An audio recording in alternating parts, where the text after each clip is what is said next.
Hey everybody, Tim Anderson here, aka Renphil. Welcome back. It's the next episode of Monday Musings. There's some roosters crowing in the background. You might hear those from time to time. Have a new background. I am in the new office, which is the reason why today's episode came out in the afternoon as opposed to first thing in the morning on Monday, because typically I pre-record these on Saturday or Sunday to come out at 7 a.m. on Monday mornings, but I could not do so because we were getting all of the electrical work done on Saturday and Sunday and getting the air conditioner installed and everything else. And they didn't finish until late Sunday afternoon. And by that point, we had to roll into getting the office set up first and foremost, then cleaning house, and then trying to rush towards doing the live stream that we did last night with our tabletop group. So I didn't actually have time to do any pre-recordings. So we're doing this today. Um, Welcome. It's good to be settled into the new home, have everything set up, be in a new office space. Actually, having our own space now is a big, big adjustment for us because we've gone from being renters to owning a place. And when I say owning, I mean it's paid for. Like we don't have a mortgage payment; it's paid for in cash, in full. It is a very, it's a small place. It's a one bedroom. Maybe you could maybe renovate this one section into a second bedroom. But the way we're doing things is we have the bedroom set up as an office. If you watched last night's live stream, I'm here. The wall is, this is a wall right here. And then over here is Christina's desk.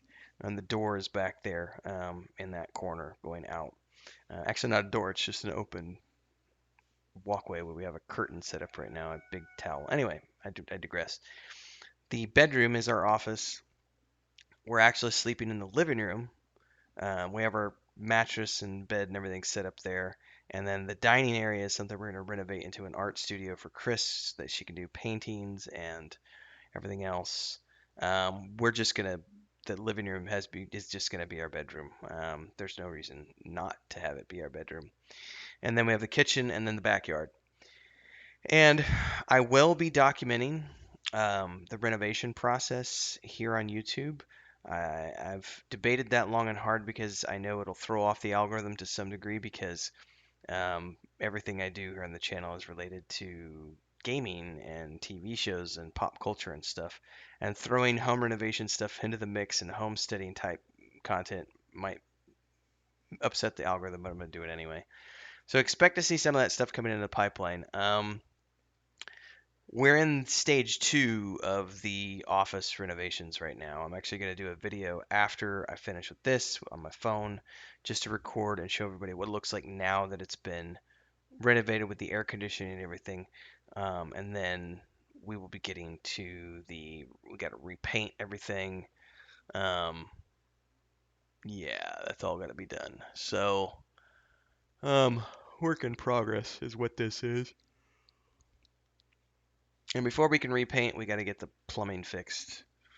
On the other side of that wall was the bathroom, and there's definitely a leak coming through because we're getting moisture on this side of the block wall. So there's stuff that has to be done, and like this is painted concrete floors, so we got to get those kind of repaired. There's no baseboard you can see, but it just needs to be painted. Anyway, lots of work ahead of us. The next most pressing thing is I got to get up on the roof and make some repairs on the roof. This is a concrete block structure, but there's some places where the roof isn't level. So we have one place where there's water coming through when it rains. So I got to fix that, and we got to waterproof the ceiling, the roof, not the ceiling, and that's all got to be done before the rainy season hits, which is in May. So I've got the month of April to get that done, and then we've got tons of yard work and landscaping, and this is going to be a probably 2 year. I would estimate 2 years for us to get it to where we want it to be. Just because we're going to be doing everything on our own if we can. Electrical work I had to hire out for because I don't touch electrical.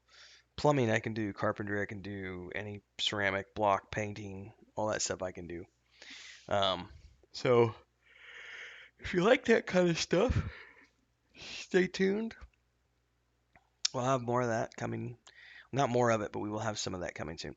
I'm exhausted. We did not sleep the night before, I had to get up early for electricians and everything else. And then last night we rolled straight into doing tabletop and stayed up late. And then this morning we got up at 5. So I'm running on only about 7 hours of sleep between 2 days. And I'm promptly going to take a nap after this episode because I haven't had a nap in 2 days. So I'm going to be napping today and recharging the batteries. But in the meantime, I wanted to just record this before I laid down so I could get this out for everybody at around 2 o'clock today. So, welcome from the new office. It's pretty exciting. Obviously, we've got a lot of work ahead of us, but I gotta say, it's really nice to have my own space now. It's our place. Yes, there's a lot of work that needs to be done, but it's stuff that we can do, and now, we're here for the foreseeable future. And um, yeah, so if you like that kind of stuff, welcome. You should be enjoying it as we continue down the pipeline. Um, we have really big stuff coming down the pipeline with Weave and Void. Maybe I should save that for the end of this episode. Let's save that for the end because we got a lot to talk about there. I am finishing up The Hobbit right now. I'm at the part where basically the 5 armies are converging. Um, excuse me. Bilbo just snuck out of the mountain to bring the Arkenstone to Bard and the elves. And then Gandalf saw him on his way back, and that's where we ended that chapter. So I'm getting very close. I'm really looking forward to just read. I haven't read The Hobbit in 20 plus years, or The Lord of the Rings, or The Silmarillion. So I'm going through that over the next few months, just refreshing my memory. I'm going through The Hobbit, then go straight to the Fellowship of the Ring, and just finish up the first 5 books of the Chronicles of Amber. Now I'm taking a break from that to read The Hobbit, um, and then we're going to go into Lord of the Rings. Then we're going to do the Silmarillion. We're going to do all of those over the course of this summer, um, so that I can be better prepped and primed for discussion points around the Rings of Power and the ridiculous that is that Amazon adaptation. But also so that I can refresh my memory at some things because like I really am looking forward to the War of the Rohirrim project from um, Philip Boy and Weta Digital and all those people, Richard Taylor, excuse me, and Alan Lee and all those guys who are coming back together again and working on this new project. That one I'm looking forward to. Rings of Power, not so much, but I just haven't read Middle Earth stuff in so long. It was good to refresh my memory ahead of Rings of Power so that as I continue to produce videos this summer, I can be more informed about things and not constantly Googling to refresh my memory. So I'm going to wrap up The Hobbit maybe this weekend. We'll see. Just depends. I'm going to be yawning a lot in this video, folks. I'm sorry. Got a lot of reading to do, but I've been having a lot of fun with The Hobbit. There's some stuff that I had forgotten that Tolkien did in that book, which was the writing style. It's a lot different from the Lord of the Rings, but with stuff like what Bilbo didn't know just then, but he found out soon enough was this. And then he'll go into that and he'll talk about, something that will affect Bilbo in the future, but then he'll jump back. So it's a weird sort of foretelling component. There's probably a term for it. I'm blanking on it right now. But I had forgotten that was a part of The Hobbit, so it's been really fun to dive back to that and reread. We got a lot of shows to catch up on because we've been offline. Moving everything. I still haven't watched the most recent season of The Expanse. We've got the most recent season of Outlander. I've got the most recent season of Star Trek Discovery. I've got Strange New Worlds starting. I'm gonna have to get caught up on all that stuff. The new Halo show just started, um, which I am looking forward to. I know a lot of people are upset about the face reveal. It doesn't really matter to me. I understand. I'm just viewing it as an adaptation, the same way I view Wheel of Time, the same way I view Rings of Power. These are adaptations. I'm not gonna consider them canon. It's just someone's take on it. I'll watch it for the sake of enjoyment, but that's about it. I am. There's a part of me that wouldn't mind going back and replaying through the Halo series, but I just don't have time for that shit, so I won't be. I am going to be playing Lord of the Rings all this year. Lord of the Rings Online, because Lotra's making some huge changes this year, starting with the patch in April, update 33, which I did a video on that already. Just being a VIP now, I'm gonna get access to everything, which means I was sitting here debating, do I drop $60 just to buy Helm's Deep and Mordor, or do I, you know, and then they made the announcement. So I'm going to just stay a VIP for now, and I get everything up to Worth Rings, which is way beyond any content that I'm close to getting. But I really want to get through Rohan, and I want to get into Helm's Deep, and I want to go through that and get to Gondor and throw the ring into fire. I'm going to try really hard to do all of that throughout the course of this year. I don't know if it's possible to get it done by the end of the year, but I'm going to try really hard. I've got my Lore Master. I would rather have done it on my Hunter, but my Hunter is on that server is a lowbie, and so I'm just going to take my Rune Keeper and Rune not Rune Keeper, sorry, my Lore Master, and run him through since he's already 77, I think, and so he's into the Rohan content. He just got to Rohan actually. We just finished up Isengard. We're getting into Rohan now. Um, so I'm going to be focused on that. And that's as far as MMORPGs go. As far as gaming goes, I'm going to be doing a lot of Xbox this year. I just finished Guardians of the Galaxy, which is amazing. I've got this other game, I think it's called The Ascent, which is like as far as I understand, it's like an RPG shooter type game with like a Blade Runner type feel to it. It got really good reviews, and that was part of the Xbox Game Pass. So I'm going to be playing a lot of Games Pass stuff this summer and streaming those in the mornings with my streaming sessions.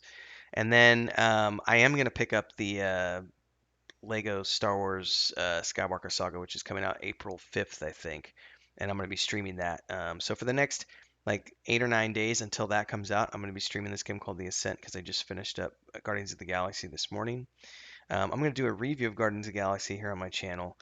That was hands down probably the best game I've played in 2022 so far. Obviously, we're still early in the year.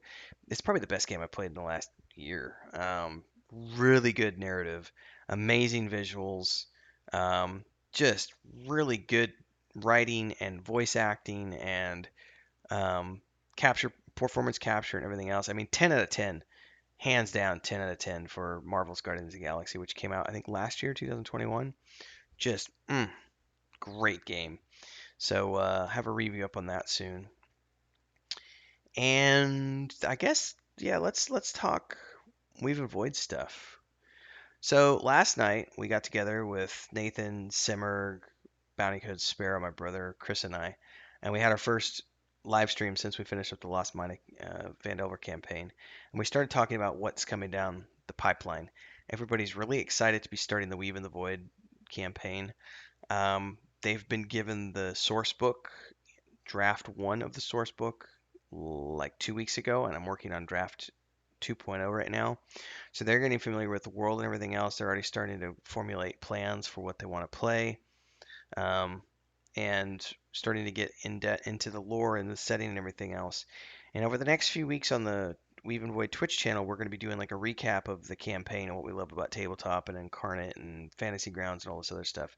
And then sometime in April, we're going to be starting to do the Weave in the Void boot camp, which is when we're actually going to be starting to talk about all these things on live on the air. As they're going to create their characters on air, they're going to create their group on air. We're going to go into the backstories for all the characters. We're going to write that kind of stuff and come up with all those plot lines and storylines live on Twitch. And we're going to be answering questions about the lore and everything else, showing off concept art and everything else from the source book and the first campaign module, and then going towards the launch of those books in June, which is when we're going to be kicking off the actual live stream campaign on the Twitch channel. And then in July, late July, early August, we're going to be kicking off the Kickstarter for the hardback versions of the tabletop books, including a stretch goal in there for a monster manual. So there's a lot of fun stuff that's coming in the pipeline with the tabletop version of the Weave in the Void, which is obviously, this whole world map behind me. We've got this whole thing to work with. Um, there's a lot going on. You see that the ball needs to be repainted here, and my cable isn't going to stretch far enough because I got it connected to the desk. In any case, um, all that's coming soon, and we're starting. We already just started this past Sunday night, and we're going to be doing those live streams every Sunday. So I would highly urge people to tune in on Sundays at 9 p.m. Central on the Weave and Void Twitch channel, twitch.tv/Weave and Void, because we're marching towards that finish line. The point and click game, we've got a live stream this upcoming weekend, probably on Sunday. It might be Saturday. We'll confirm later in the week. But my brother and I are going to sit down and show the game for the first time since we did. I think we did a live stream in November or December. I can't remember when it was. But we had dropped the demo in early November of 2021. And then, like a month or two after that, we did a live stream showing what Joey was working on next and sort of planning out the rest of Marin's Rest as a village and how he was going to build that. And now that that's been built, and I think pretty much all the camera angles have been set for all the scenes, right now he's just been fleshing out the um, like all the details, like putting foliage in and trees and more fences and flower pots and ivy leaves and shingles on the roofs and fallen shingles on the ground and all those like little decorative pieces. That's being worked on right now.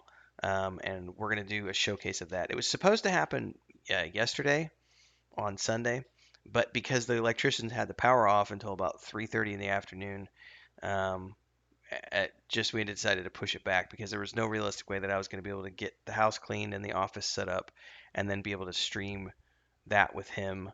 Because I was planning on streaming before the electricians got here, and then the electrician showed up. We actually had somebody who was ready to do the job. So we, after struggling to find an electrician, if you paid attention to last week's episode, I was complaining a little bit because we had like flakes, people who flaked out on us, and we finally got a guy who was true to his word, and he showed up, and he brought two other guys, and then they had an air conditioner guy come, so they had four guys on the second day, and they just banged everything out in 2 days. It was really cool to get that done because it was like the last thing we needed to do to get the house kind of in a livable state. Um, to be able to have new outlets everywhere and have an air conditioner and in the at least in the office. And we've got the fridges here, the bed is here, we've got all of our kitchen appliances, everything else. We've cleaned the backyard. Chris is working on stuff out front. We got to do some excavation and stuff, but it's just work in progress. So anyway, I'm spinning back around to that topic again. So that's why we didn't stream the point and click game yesterday like we were supposed to. So we'll be back this upcoming weekend, showing that off, showing the progress of Marin's Rest. I think we're shooting for like a November, December launch for the point and click game. So stay tuned for that. Chapter 15 of the book was just published this past Thursday on the 24th. So I should have chapter 16 will probably be out on the 7th of April. This week, no, because this week I'm just working on tabletop all week. Like I want to get draft 2.0 completely done by the end of this week so that I can give it to our tabletop folks. Right now I'm just working on backgrounds, factions, and the kingdoms, and then I'll continue to flesh things out. But once I get to the end of this week, what I want April to be about is April is the layout month. So April, I'm going to be going in and doing the layout for the interior for the whole month, and then once that's done, um, I can then go back into that and continue to add stuff throughout the month of May and add any polish that needs to be done throughout the month of May. So what I'd like to have is everything wrapped up by mid-May or even late May so that I can get the books to our beta readers and have them check for last little details, have all the artwork in there and everything else, and then be ready to launch that in early June. 1st of June would be great. Mid-June would be okay, but I'd love to have them out in early June. So very close to getting those finalized. And I think we're probably gonna roll the Escape from Parthana module into the source book and have it just be one bigger book because of the fact that the main campaign, Escape from Parthana is it's like a prologue. It's even if you read the chapters for the book on Patreon, chapters 1 through 10 make up part 1. It's essentially the prologue because it's what sets up the genocide basically of the elves and the church hunting down all the elven mages. It sets up those series of events because then when we pick up in part 2, we're already 6 months after that, and we're in the full-fledged everybody's being hunted. We've got elven refugee camps, concentration camps set up for the elves. That's when the point and click game is taking place, is around 6 months after the events, the Escape from Parthana. So we're thinking about just molding that into the source book so that players have the source book plus that even if they don't play through that module, they can have it in that book to read through the events and how that's supposed to play out, and then also having the prologue to read through, or the first, part one of book one, the first 10 chapters. So it's exciting times. Um, we got some new folks on Patreon, which is always good. The Patreon is growing, um, and we've got books now. It's kind of cool to think that in just a couple of months we've got the books out.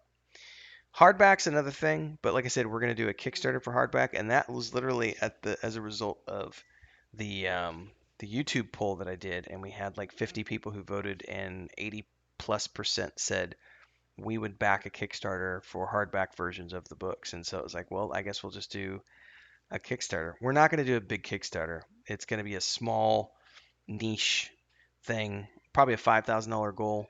I think is what we'll shoot for, like 100 copies. If we could print 100 copies, that'd be great. And then if we do more than that, cool. But we're not trying to, do $1 million Kickstarter. Although if it gets to $1 million, cool. But we're just doing something small for people who are going along with us on the journey of the live stream, and everybody else who's been anticipating the Weave in the Void project and who enjoys my writing style and my brother's work as a game developer and Christina's artwork and Nathan's artwork and everything else. The people who want to support us and who really appreciate what we're building creatively, that's what it's there for. And if we build it into something that's going to be for the masses, that's cool. But we're also not super super focused on that right now because we're just getting ready to kick off the live stream campaigns. So I would anticipate by the end of the year would be when we hopefully have enough content to start appealing to the masses by the end of the year, because we'll have been live streaming for 6 7 months, and all of the various components will be out and published. The point and click will be published. The tabletop will be published. Kitty cat, do you not know how to get in here? She's meowing at the door. Give me 2 seconds.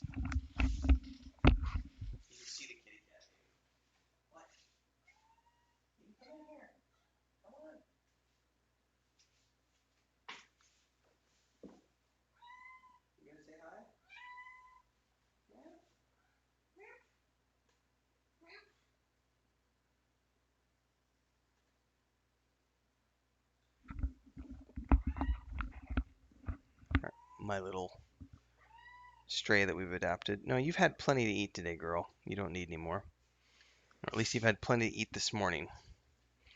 So, yeah, we have an adopted cat, or she's sort of adopted us.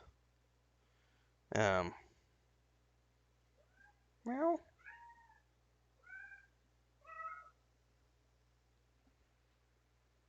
I love cats.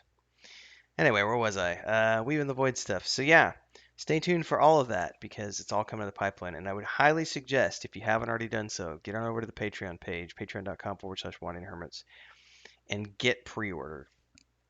If you want access to everything, go for the $25 tier because that gets you a pre-order of the point and click game, and it gets you, if you're subbed for a certain amount of months, it gets you all of the point and click books. Excuse me, it gets you the point and click game, all of the tabletop books, and the eventual digital version of book one.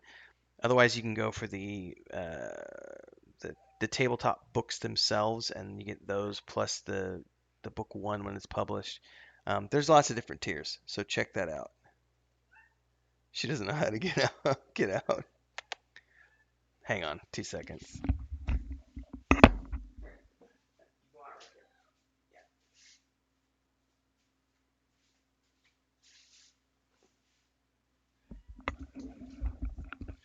She's still learning all the ins and outs of the house because she's not a house cat. She's an outside cat. But we just leave the doors open during the day and she comes and goes and gets food and stuff. So yeah, get on over to Patreon. Take care of that. I am streaming almost every single day these days, in the mornings when I get up. So stay tuned for that. I'm probably going to be streaming every evening as well, or most evenings. But what I'm doing is, for the moment, because we've got so much housework that needs to be done, and I got to, do the roof and everything else. Um, I don't know if I'm gonna go look for another job or not. It remains to be seen. Um, between game dev stuff and YouTube, theoretically, because we don't have a mortgage and we don't have rent, so our bills are extremely low. So it's theoretical that I can make a living just off of YouTube and my split of Patreon. So if that's the case, then that's all I'm going to be doing for the foreseeable future is just doing full-time YouTube and full-time game dev. And if I decide that I want car money because if we want to buy a vehicle, then I'll probably go get a contract or a part-time job. But I'm 42. I have been a freelancer since I was 20 years old. Um, I'm I'm I'm ready to retire. I have been working. I have been on job sites. This is going to sound weird to some people, but think about this for a minute. My generation, not even my generation per se, but just the way I was raised, for better or for worse. I grew up on a dairy farm, and my dad had a construction company, and I was homeschooled for many years. So I grew up, and from the time I was 5 years old, I was working on the farm. And from the time I was 7 years old, I was working for my dad's construction company and helping my uncles and my grandpa and my dad, and everything else. I was driving a tractor by the time I was 9. I had a hay hauling business when I was 14, running a crew of 9 guys. I have been working for a very long time. So if you accumulate all of those years, I've been going at it since I was 7 years old, basically. Five, you can even go back to 5 years if you want to. Um, didn't really have a the typical childhood or a typical teenage years because I was always working. And so being 40, I've technically got 30 years in the workforce at least. If you really want to go technical, I could say 35-ish years in the workforce. So if you think about most people starting work when they're 25, 35, 45, 55 being 60 and they're ready to retire. I'm 42. I'm ready to retire because I've put in the same amount of work years that a traditional person would have by the time they're 60. So if I can make full-time YouTube work with full-time game dev on Weave and Void, then I'm happy to have that be the case. We're not looking for investors with this project like we did with Saga Leucemia.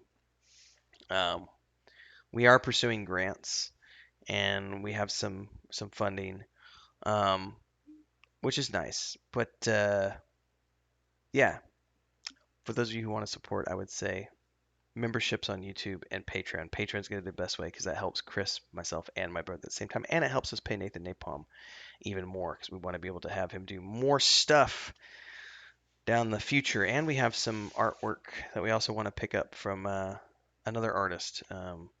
Wink, wink. You know who you are, Sparrow and company, with some character or some creature artwork. So yeah. In any case, for the moment, I think I mentioned this last week. While we're taking care of the house remodelations and everything else, I'm just going to be full time on YouTube and game dev. And if that's all working good by July or August, then I'm probably not going to look for work ever again, um, unless I want a chunk of change for something.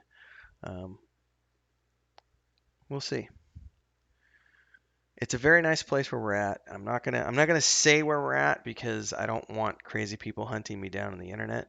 But I can say that, we're gonna be just like we always have. We split our time between the U.S. and Mexico, and this place is in southeastern Mexico. The easiest thing I could say is that, and I've mentioned this before, probably is we're about 30 minutes away from a town called Palenque, which has a bunch of Mayan ruins by it. There's 45 minutes away is where they filmed Predator. Few hours away is where they shot the Yavin 4 stuff for Star Wars over in Guatemala and Tikal, the ruins of Tikal. It's a very beautiful part of the country. It's year-round 85 degrees. Hot months are April and May. It gets up to around 90. It's about 85% humidity, so it's very warm and humid, but it's constant greenery. This morning, I'm gonna look these guys up because I don't remember what they're called.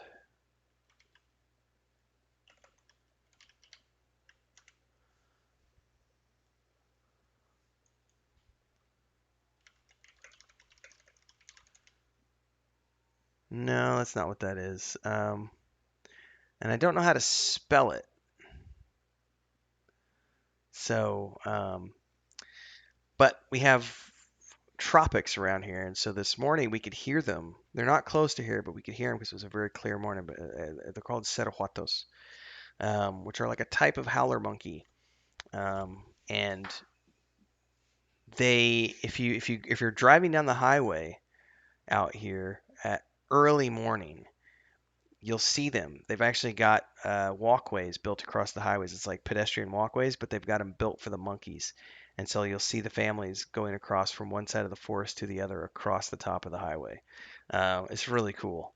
And they're pretty big groups, but you can hear them sometime in the morning. This morning, like around 6 o'clock, we heard them. It's a very distinct sound. But they're not called, it's not actual howler monkeys.